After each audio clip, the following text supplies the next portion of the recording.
as you ponder your father's work ethic, and I guess the Black Flag, I don't want to call it a boot camp necessarily, but the Black Flag practices are notorious for being long and also, I actually took, when I was in bands, I was like, we should be doing that. We should be practicing every day, if possible.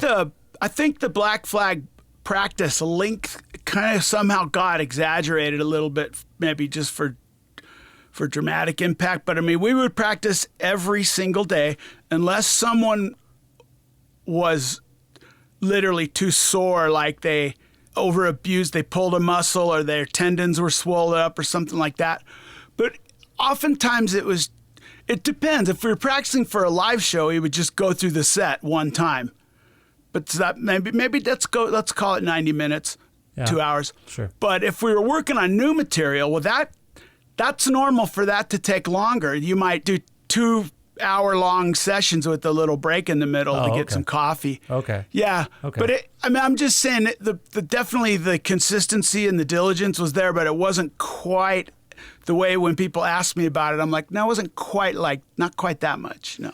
Well, I think I've heard people talk about you working with them as a producer, and the word meticulous has been used. Are you still as meticulous as you were once sort of rumored to be? Like, by meticulous, by the way, people report multiple takes, long time spent on a single song. Are you still in that mindset?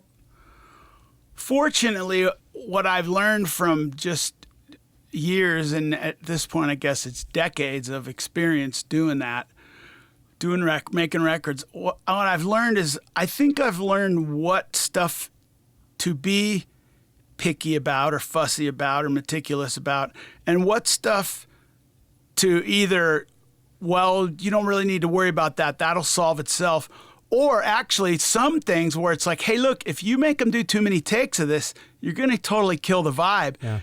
Like, say if it's a real long yell or scream, like a prolonged yell going into a breakdown or something. I mean, if you make them sing that more than 2 or 3 times, they're going to blow their voice out. Then you've solved one problem, but you've created another. Yeah. So it's like learning what stuff to focus on and what stuff to either don't worry about or to not focus on it. When on the highway of music, for driving down the highway of music, I feel like more often than not, a perfectionist, whatever that means, they'll pass by the exit that says, here's where cool is, there's cool. And they'll keep driving right past that because they're looking for the exit for perfect. And they never get there because there isn't perfect.